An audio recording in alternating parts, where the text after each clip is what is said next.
Hi, I'm Dr. Kenton Bruce Anderson. I'm coming to you from the Batik Factory in Taluk Bahang, Penang, Malaysia. One of my goals today is to figure out the technical solutions to how to convey the translucent qualities of gemstones like pearls and opals in a fabric medium using colors and dyes that traditionally only have about one dimension rather than the multidimensional fiery qualities that a gemstone would have. How to accomplish that?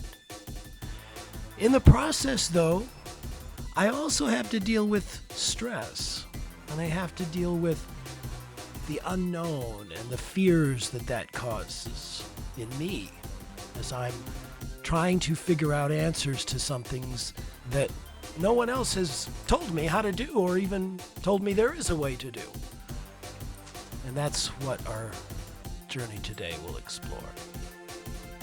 What you see me doing right now is laying in some of the brilliant touches of fire against a basically subtly gray pearl type background that I first put on.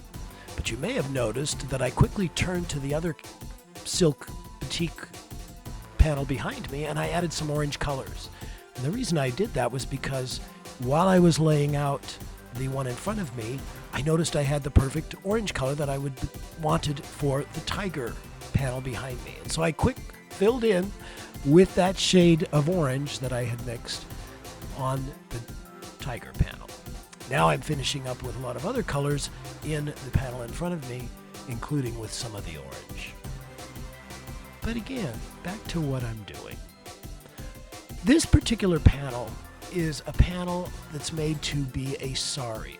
It is 6 meters long in length, and it's meant to be a sari that could be worn by a member of a wedding party, perhaps the most expensive wedding parties in the world, but still a wedding party for women who not only get to wear this on their special wedding day, but then can hang it in their corporate locations as an installation that for the rest of their life can also function as a collection of art and an investment piece as well.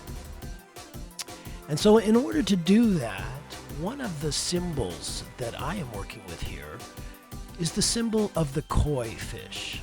In the ancient Asian cultures, the koi is the symbol of abundance, prosperity, fecundity, which means fertility, I guess, and family. One of the interesting things that I had the experience of in Buffalo, New York, where I lived for a long period, was hearing of a family there that had a group of pet koi, and sometimes koi can live to be over 100 years old. And each winter, as the seasons changed in Buffalo, the water got cold, and they had to move them out of that cold water inside their home into another tank they had for those kois. And one of the things they did, this family, it was a doctor and his wife, I believe, was they would actually reach into the cold water and just gently lift up the koi and hug them to their bodies as they walked inside and then gently lower them into the tank indoors. And I always wondered, how did you get that koi to sit still for that? Well, it wasn't until I had my own pond in Buffalo that I realized how that could happen. First of all, koi are very pleasant-natured fish. They really enjoy humans, they enjoy human company, and they're very curious. They're always coming to the edge of the tank or the edge of the pond and, looking for a response from you. So that's one thing. They're just naturally more affectionate, I guess, or at least more attentive. And the second thing I found out is when the seasons change and the water gets cold, the fish actually become more sluggish. And so you actually are able to reach in literally and pick up even goldfish without them moving much. And I was able to transfer all my goldfish inside just by reaching in, picking them up out of the cold water. So that's something to kind of keep in mind, that what we're dealing with here is a fish that has a personality, but it also has very fast growing qualities and it also has some sort of built-in approximation of what we humans think of as an affection. And so for those reasons, I think it has been a symbol in Asian cultures of very positive benefits. So for a wedding party, the koi fish gives a lot of those references. The first fish I began on the upper left hand of your screen was the mama koi. And I'll get you some frames to zoom in closer on her face. But I chose to make her multiple colors because her babies have multiple colors. And you can see those three smaller kois that are on the lower left hand of your screen. Not quite finished yet. The first one closest to mama koi is an orange. The middle one is a yellow. And the final one is a yellower with white spots and red spots. And together, they are in a background of circular patterns and serpentine lines. And for me, the circular patterns echo the planetary systems. They echo the particles in the universe.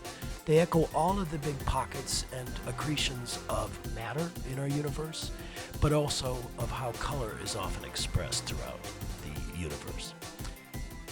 The serpentine lines, which you can see in the wave of the koi's body, give a certain movement and flow to my artwork. And I learned that as a technique from one of my mentors growing up, Gracie Schroeder from the Omaha Artist Association. She always had great movement, and her work was based in Asian styles like ikebana, as well as silk watercolor and so forth. And so I've always had a love for that. By the way, speaking of watercolor, what you see me just finishing there is inspecting and then spraying my canvas, or in this case, my silk batik, with water. And this is to add a little blending and a little softening of some of the edges of colors and lines. So I hope that's given you some sort of an idea of my process in creating Mama Koi and her babies, and giving you a certain sense of how it is that we can build confidence and we can build some other feelings of accomplishment in ourselves, as well as a kind of peacefulness and a sense of abundance and prosperity in our lives. I wish you well.